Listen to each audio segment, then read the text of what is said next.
هزن امپریالی جبو حق و عدالت لره عرده حاکم ببن ناخبتن. جبو زور دستی و هزن وان هبن ببن حاکم دخبتن. داکو هر تم لروی عرده تبلهوی پیفچون و شر بقومه. اوجی جوی روشه استفاده بکن.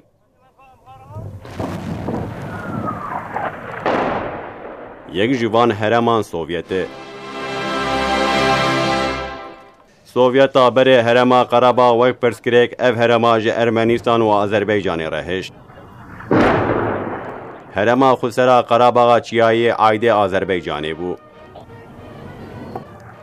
جه آخین آذربایجانی جسدی 20 اف قراباغه.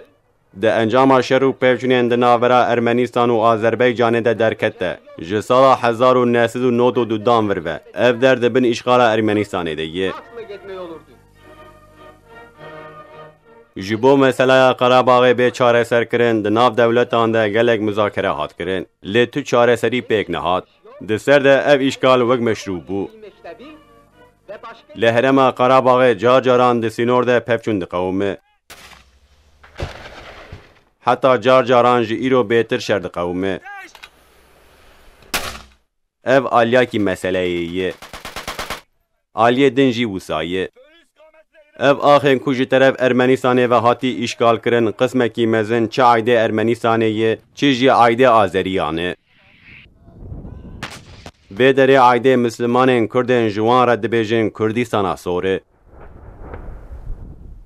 هم آذریان هم جی ارمنیان تجاران نگوتن کرد لوی دره دجن. بیوا کردان نانی سر زمانین خو. 1992 وکیلین کردان لحشت ولاتان لگور نفوسا سالا 1926 ده نفوسا و هرمی جسدی هفته کرد بون. و کردستان سور اعلان کرن. ده سالا 1929 داوی لهرما خسر هات داین. کردستان سور یعنی هرما قراباغ جه طرف ارتشا سوویتان و کدبن آبلوقایه. لوی دره روشا داراسایی هات اعلان کرن. هروا کردین وی دره هات سرگنو نفی کرن. ارمنیان تجاری جی کردان حز نکر و نخواستن ببن خسر، نخواستن ببن بهز.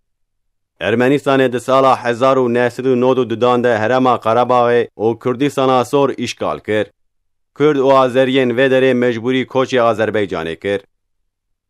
100,000 کرد بو کوشبر و پنابر. به هزاران کرد ریا کوشبریه ده به سرما و به برچیبونه وفات کرن. ماروز ایریشن ارمنیان هاتن. بی اشغال را روشا کردان جی خرابو.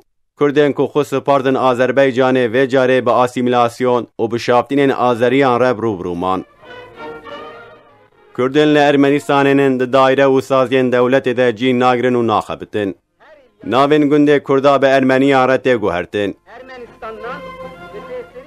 آذربایجان دخوازه به سایا کردان جونه و هرما قراباغه به دست بخه. ارمنیان جی برخصنین سکولر و لایک وکا پکه هفکاریه دکه و دخوازن کردستان سور تخم بن کنترول آخو. تشتکی عجیب کسین کود بیجین کردستان بوی 4 پرچه. تجاری بحثا کردستان کود بن اشغال ارمنستان دیی ناکن. دکه خواه ایروین ده حتیا گشتنا قولما. 23 ساله.